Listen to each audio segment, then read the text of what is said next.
Ponnavolu Sudhakar Reddy advocate, ఇది కరెక్టే కదా. పొన్నవోలు సుధాకర్ రెడ్డి అడ్వకేట్ అని ఒక వ్యక్తి నా దృష్టిలో ఒక గాడిదని అనిపిస్తుంది, క్షమించండి. ఎందుకంటే మనిషా పశువా? ఆయన మనిషి కాదు, పశువు అని నేను అంట. ఎందుకంటే రోజా అన్నట్టు రోజా కొవ్వునే తిరుమల లడ్డులో వాడారు. ఎందుకంటే రోజా నా దృష్టిలో పందితో సమానం. పంది కొవ్వునే లడ్డులో వాడారు, రోజా కొవ్వునే లడ్డులో వాడారు. అందుకే రోజా సంబరపడుతున్నట్టుంది. నేను ఉపయోగపడ్డాను, నేను కూడా తిరుమల లడ్డుకి ఉపయోగపడ్డాను, నా కొవ్వు తీసి పెట్టారంటుంది. నీ కొవ్వు జంతువైన రోజా కొవ్వు, మిగతా అడ్డగోలుగా సంపాదించిన అడ్డగాడిదల కొవ్వు దేవుడు తగ్గించేస్తాడు, మీరే ఇబ్బంది పడక్కర్లేదు.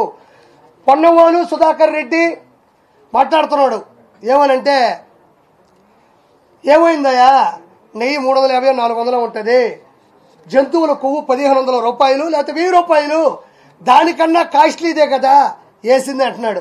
ఒక చిన్న మాట మాట్లాడతా, జుగుప్సాగా అనుకోవద్దు. వాళ్ళ ఇంటికి వెళ్ళినప్పుడు పొన్నవోలు సుధాకర్ రెడ్డి వాళ్ళ ఆవిడ అన్నం పెట్టి మ్యాక్సిమం ఏమేస్తుంది, పచ్చడి, కూర, ఒక పప్పు, లేదా కోడిగుడ్డు, లేదా చికెను, లేదా ప్రాన్స్, మటను.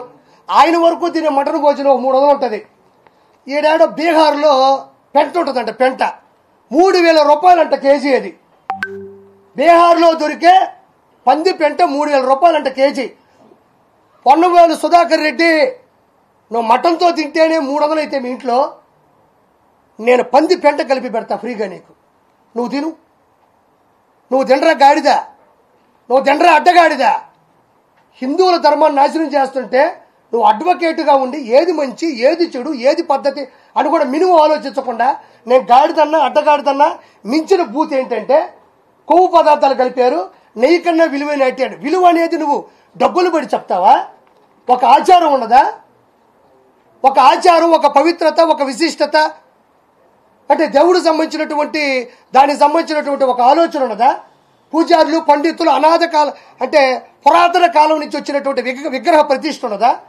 దానికి సంబంధించిన ఒక ఫార్ములా, ఒక ఫండమెంటల్ థియరీ ఉండదా? నిన్ను ఎవడు అడ్వకేట్ చదువుకోమన్నాడు, వాడి నెంబర్ చెప్పు, వాడిని కొడితే ఫస్ట్ కుక్కను కొట్టేట్టు. నీకు మినిమం నాలెడ్జ్ లేదు, నీకు మినిమం తెలివితేటలు లేవు, నీకు మినిమం సెన్స్ లేదు. నువ్వు అన్నం తింటావు కదా, మటన్ కాస్ట్లీ కాబట్టి 300 రూపాయలు నిలబెట్టి తెచ్చుకుంటున్నావు. నేను పంది పెంట పెడతా నీకు, కాస్ట్లీ పంది పెంట తిను, పంది పెంట జ్యూసు తాగు.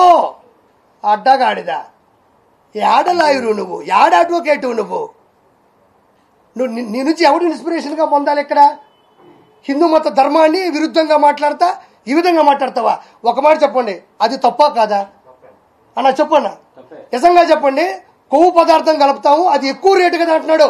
నేను ఇంకోటి చెప్తున్నా, ఈ అడ్డగాడిదికి నేను విషం తెచ్చిస్తా నీకు, మంచి విషం, 10,000 రూపాయల విషం. అన్నంలో పోసుకొని తిను, 10,000 రూపాయల విషం తెస్తా. అది సావా బతుక, చచ్చిపోతావా, మళ్ళీ తిరిగి బయటకు వస్తావా, నీకు అనవసరం. నీకేం కావాలంటే ఏదైనా తినే పదార్థం కాస్ట్లీ ప్రోడక్ట్ అయి ఉండాలి. నేను నీకు విష పదార్థం ఇస్తాను, నీకు అనవసరం. 5,000 రూపాయలు తాగి సావు. హిందువుల మనోభావాలు చంపే కన్నా నువ్వు తాగి సస్తే అందరం బాగుపడతాం. నీలాంటి అడ్డగాడిదలు ప్రపంచానికి అవసరం లేదు. ముందు ఇతర మీద వ్యతిరేకత చర్యలు హిందువులు మొత్తం ప్రవేశపెట్టాల్సిందిగా హిందువుల కాళ్ళ మీద పడి నేను బతిలాడుకుంటా ఉన్నాను. వెంకటేశ్వర స్వామి అందరికీ ఏం అన్యాయం చేశాడు? ఈరోజు కొన్ని కోట్ల రూపాయలు, లక్షల కోట్లు సంపాదించిన వ్యక్తులు కూడా 10-15 మంది గన్మ్యాన్లు ఉండే వాళ్ళు కూడా, అనిల్ అంబానీ గారు కావచ్చు, ముఖేష్ అంబానీ గారు కావచ్చు, వాళ్ళ అమ్మగారు కావచ్చు, మిగతా అపర కోటీస్తులు కూడా అన్నీ వదిలేసి సర్వస్వం కిందే వదిలి మెట్ల మీద నడుచుకుంటూ పైకొచ్చి దేవుడి దగ్గరికి వెళ్ళి అణుకుగా నిలబడి గోయిందా గోయిందా, ఆపద మొక్కలవాడ, అనాథ రక్షక, గోయిందా గోయిందా. తండ్రి, నిన్ను ఆ రోజు నమ్ముకున్నావు, 1000 కోట్లు సంపాదించావు తండ్రి, నీకేం కావాలో నేను చేస్తాను తండ్రి అనే గొప్ప గొప్ప వ్యక్తులు దేవుడు పెట్టిన భిక్షతో వాళ్లే ఒప్పుకుంటుంటే, ఈ అడ్డగాడిగితులకి వెంకటేశ్వర స్వామి అంటే విలువ లేదు. సంపాదించినారు, ఇసుక మీద సంపాదించారు, ఎర్రచంద్ర మీద సంపాదించారు, పథకాల మీద సంపాదించారు. ఆంధ్రప్రదేశ్ని అడ్డగోలుగా సంపాదించి ఆ వెంకటేశ్వర స్వామిని వదిలేస్తే ఏమయ్యేది? వెంకటేశ్వర స్వామి మిమ్మల్ని వదలడు. నేను చెప్తున్నాను కదా, నెలన్నర మీరు గనక చెప్పు తీసుకొని చంప మీద కొట్టి తండ్రి తప్పు చేసేసావంటే మీ కుటుంబాలు కూడా నిలబడతాయి. చిన్న ఉదాహరణ, కుటుంబాలు పోతాయి అని నేను చెప్పడానికి చిన్న ఉదాహరణ చెప్తున్నా. ధర్మారెడ్డి ఎగ్జిక్యూటివ్ ఆఫీసర్, తిరుమల తిరుపతి దేవస్థానం. సైలెంట్గా ఉండాలా మీరు? ఆ బ్యాచ్లో ఉన్నారు కొంచెం. ఏ బ్యాచ్ నన్ను వేయకూడదు. రండి. తిరుమల తిరుపతి దేవస్థానంలో ఎగ్జిక్యూటివ్ ఆఫీసర్ ఇప్పుడు శ్యామలారావు ఉన్నారు, అప్పుడు ధర్మారెడ్డి గారు ఉన్నారు. ధర్మారెడ్డి గారు executive officer, Bommana Karunakar Reddy, Y V Subba Reddy వీళ్ళందరూ కూడా టీటీడీ చైర్మన్గా పనిచేశారు. ఇది మనం వినాలా. ఏంటంటే అడ్డగోలుగా దైవ సాక్షిగా నేను చెప్పిన ఈ మాటల్లో ఏది తప్పున్నా నా ఫ్యామిలీ నాశనం అయిపోద్ది. కోరుకోండి, ప్రజలు కోరుకోండి. ఆర్పీ తప్పు చెప్పుంటే ఆర్పీ ఫ్యామిలీ ఇస్ గాన్. లేదంటే దాంట్లో భాగస్వామి అని ప్రతి ఒక్కడి ఫ్యామిలీలు అవుట్. కానీ దానికి ఒక చెప్పాను, మీరు చెప్పుతో కొట్టుకోండి, చంపల మీద చేత్తో కొట్టుకుంటే అవ్వదు. చెప్పుతో కొట్టుకొని పసుపు నీళ్ళతో కడిగి ఇంట్లో దండం పెట్టుకొని పూజలు చేస్తే ఓకే.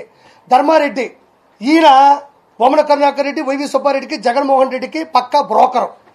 పైన ఈవోగా ఉంటూ లోకల్గా కొండ మీద జరిగే ప్రతి దాన్ని కూడా పూర్తిగా ముందుకు తీసుకెళ్లి నాశనం చేసింది వితనం. ఇతను కొడుక్కి పెళ్లి కుదిరి ఎంగేజ్మెంట్ అయింది. ఈయన అధికారంలో ఉన్నప్పుడు కట్ చేస్తే ఒక మానసిక వ్యాధి వచ్చింది. మానసిక వ్యాధి వచ్చి బాడీ అంతా ఇబ్బంది పడిపోతే చనిపోయినాడు. ధర్మారెడ్డి కొడుకు చనిపోయినాడు. ఎవరి కొడుకైనా మామూలుగా చనిపోతారు. ధర్మారెడ్డి కొడుకు చనిపోవడం అనేది ఇక్కడ ప్రత్యేకత. ధర్మారెడ్డి కొడుకు ఎందుకు చచ్చిపోయాడంటే ధర్మంగా లేడు కాబట్టి చచ్చిపోయాడు. ధర్మారెడ్డి కొడుకు ధర్మంగా లేడు. ధర్మారెడ్డి కొడుకు కాదు, ధర్మారెడ్డి ధర్మంగా లేకపోవడం వల్ల కొడుకు కొట్టింది. అది ఇక్కడ ఇంకో పాయింట్ మనం ప్రత్యేకంగా తీసుకోవాల్సింది ఏంటంటే ధర్మారెడ్డి కొడుకు చనిపోయినాడు. ఇదొక విచిత్రం. అయితే ధర్మారెడ్డి కొడుకు చనిపోయిన తర్వాత పెద్ద కర్మ 11 రోజులకో 13 రోజులకో 15 రోజులకో 9 రోజులకో పెడతారు. దాన్ని ఆడ్ నెంబర్ అంటారు, బేసి సంఖ్య అంటారు. బేసి సంఖ్యలోనే ఉంటుంది 9, 11, 13. ఆ రోజులు కూడా కాకుండా పెద్ద కర్మ చేయకుండానే తిరుమల కొండ మీదకి వచ్చాడు. ఎంత అపవిత్రం చేశాడంటే, ఎంత అరాచకం అంటే, హిందూ సాంప్రదాయాల ప్రకారం ఇంట్లో మన చనిపోయినప్పుడు గుమ్మం దాటి కానీ ఆ ఊరు దాటి కానీ మ్యాక్సిమం బయటికి రారు. ఇది నిజమా కాదా? నిజమేనా? అది మైల్ అంటారు. అంటే ఇంట్లో మరి చనిపోయినప్పుడు దానికి సంబంధించినటువంటి ఏదైతే ఒక విశిష్టత ఉంటుందో, అంటే దాని దగ్గర పరిస్థితులు ఏవైతే ఉంటాయో వాడి దగ్గర మనం మేలుకోవాలి. కానీ సంబంధం లేకుండా తిరుమలకు వచ్చి తిరుమలని దష్టు పట్టించాడు. అంటే అతని దృష్టిలో తిరుమల అనే దానికి విలువ లేదు, హిందూ మతానికి నిబద్ధత లేదు. కాబట్టి దయచేసి వాళ్ళని వ్యతిరేకించాలి. ఈ పొన్నవోలు సుధాకర్ రెడ్డి లాంటి వాళ్ళని ఎక్కడ దొరికితే అక్కడ చెప్పు తీసుకొని కొట్టాల్సిందిగా మనస్ఫూర్తిగా కోరుకుంటున్నాను. ఇక్కడ ఒక మంచి ఉద్దేశం మీకు చెప్తున్నా. నేను ఏదైనా మర్చిపోతే మీరు అడగండి, ఎందుకంటే తప్పుగా అనుకోవద్దు. ఎందుకంటే ఇది జనాలకు తెలియాలి కాబట్టి. మూర్తి గారితో కూడా అది రిక్వెస్ట్ చేశా. ఈయన మన అన్న మ్యూజిక్ డైరెక్టర్, సంగీత దర్శకులు షకీల్ ఆయన పేరు. చాలా సినిమాలు చేశారు. గంధర్వ, దర్జా, రనౌంటు, ఇలా ఇప్పుడు భవిష్యత్తులో మంచి సినిమాలు చేస్తున్నాడు. కష్టం, ఇక్కడ కూడా ఎదగాలంటే చాలా కష్టం, పోతాడు ముందుకి. అలాంటి వ్యక్తి మీకు చెప్పాల్సింది ఏంటంటే మెయిన్గా ఈయన ఒక ముస్లిం, షకీల్ బాయ్. వీళ్ళ తమ్ముడి పేరు షమ్ము షేర్. ఈడ గౌరవించాల్సింది ఏంటంటే ఇతను చేసుకుంది వీళ్ళ ఆవిడ సింగర్, ప్రముఖ సింగర్ నేహా. ఆవిడ ఒక హిందువు, ఈయన ఒక ముస్లిం. ఇప్పుడు నేను ఈ బొట్టు పెట్టుకుంది కూడా వీళ్ళింట్లోనే. ఇది చాలా గొప్ప విషయం. ఇప్పుడు దాకా నేను చెప్పిందంతా ఒక ఎత్తు అయితే, నేను ఇప్పుడు ఈ బొట్టు పెట్టుకొని ఆ వెంకటేశ్వర స్వామిని దండం పెట్టుకొని వచ్చింది వీళ్ళింట్లోనే. ఇతను ఒక ముస్లిం, వీళ్ళ వైఫ్ పేరు నేహా, పక్కా హిందువు. ఈ ఇంట్లో రెండు ఉంటాయి, ఒక పక్క అది ఉంటుంది, ఒక ఇది ఉంటాయి. ఈయన బిర్యానీ వాళ్ళు తెగ తింటారు, ఆవిడ చేసే చేపల కూర ఈయన తింటాడు. ఇద్దరు కలిసి ఈరోజు హ్యాపీగా ఉన్నారు, ఏ గొడవ లేదు. నేనే దానికి ప్రథమ సాక్షి. నేనే రోజు వీళ్ళ ఇంటికి వస్తూ ఉంటా, కనబడతా ఉంటా. అంత నాకు సన్నిహితుడు, ప్రముఖ. అంటే అందులో నెల్లూరు కూడా. నెల్లూరు అవడం వల్లనే కాదు, నాకు తెలుసు కాబట్టి చెప్తున్నా. ఈయన కూడా ఈ ప్రెస్ మీట్ పెడుతున్నా అన్నప్పుడు భావోద్వేగానికి గుర్తయి గూజ్ బంప్స్ అయ్యి నాకు ఒళ్ళంతా చెమట్లు పట్టేస్తున్నాయి అన్నాడు. అంటే ఒక ముస్లిం, నేను ముస్లింని పదే పదే నొక్కుతున్నానంటే ఏదో తక్కువ అని కాదు స్వామి. ఆయనది ఒక మతం, మనది ఒక మతం, వీళ్ళది ఒక మతం. ఈ మతం మనల్ని ఇంత సపోర్ట్ చేస్తున్నప్పుడు ఈ మతానికి ఏం దొమ్మ? ఈ మతానికి ఏమి తలకాయ నొప్పా? నేను అందరినీ అంటంలే, కొంతమందిని అంటున్నా. అమాయకమైన క్రిస్టియన్ మతస్థులు కూడా ఉన్నారు, అమాయకమైన క్రిస్టియన్ మాస్తున్నారు. కూలి పనికి పోయి కుటుంబాన్ని గడుపుకోవడానికి కూడా నాకు మతం వద్దురా బాబు, నేను ఎవరి దగ్గరైనా పని చేస్తానని చెప్పే నిరుపేద క్రిస్టియన్స్ కూడా ఉన్నారు. వాళ్ళు ఇవేం పడుచుకోరు. అహంకారం బట్టి జంతువులు కొవ్వు పట్టిన కొంతమంది మాత్రం ఇలా ప్రవర్తిస్తారు. కాబట్టి షకీల్ గారు కూడా ఈయన చెప్పే మాట చాలా అమూల్యమైంది. అలా నేను ఇంకొక మాట చెప్పా.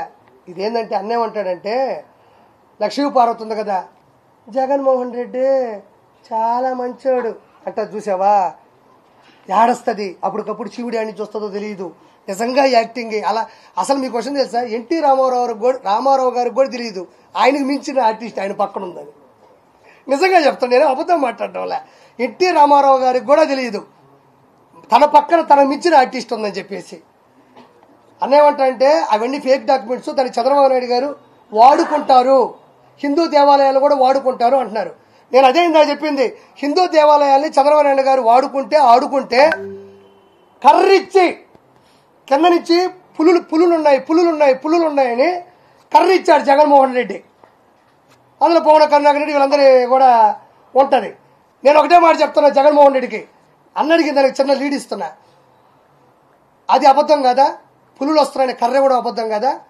అక్కడ యూట్యూబ్లో అన్నీ చెప్పినట్టు అంటే కర్ర ఏదైతే ఇచ్చారో అది అబద్ధం అని అనడానికి కూడా రీజన్ లేదు. ఎందుకంటే చేతిలో కర్ర పట్టుకొని స్టిక్కర్ వేశారు. దాని తర్వాత పైన ప్రతి పరిస్థితిని, పైన జరిగిన ప్రతి అవినీతిని ప్రపంచంలో ఉన్న ప్రతి హిందువు చూశాడు. అవి చూసిన తర్వాత లడ్డూలో కొవ్వు ఉందంటే నమ్మకుండా హిందువు పోతారయ్యా. పులి వస్తుందంటే కర్ర ఇచ్చారయ్యా, 10 రూపాయల కర్ర, మళ్ళీ దానికి కూడా 10. అది కూడా ఏది, శేషాచల అడవుల్లో ఎర్రచందనం కొట్టేటప్పుడు ఇట్టా అనేటప్పుడు కొన్ని కర్రలు ఇరిగిపోతాయి. ఆ కర్రలే అవి కూడా. వాటి మళ్ళీ స్టిక్కర్ అన్న.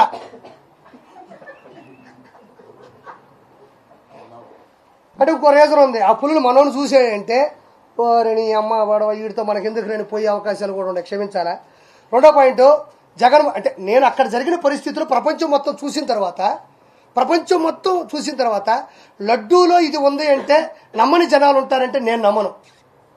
ఎందుకంటే ఇవి ప్రత్యక్షంగా చూశారు. రెండోది, నేను ఒకటే మాట్లాడుతున్నా, అన్న అడిగినట్టు నేను ఒకటే క్వశ్చన్ చేస్తున్నా. లడ్డూలో జంతు కొవ్వు ఉందా లేదా పక్కన పెడితే ఒక్కసారిగా 2019 తర్వాత లడ్డూ ఎందుకు దిగజారిపోయింది? లడ్డూ ఎందుకు తన ఉనికి కోల్పోయింది? లడ్డూ ఎందుకు నాణ్యత కోల్పోయింది? లడ్డూ అక్కడ పట్టుకొస్తుంటే ఇక్కడ ఎవడో తిరుమలకు ఒకడు పోయి వచ్చాడ్రా అనే మాటలు ఈరోజు ఎందుకు కరువైపోయినాయి?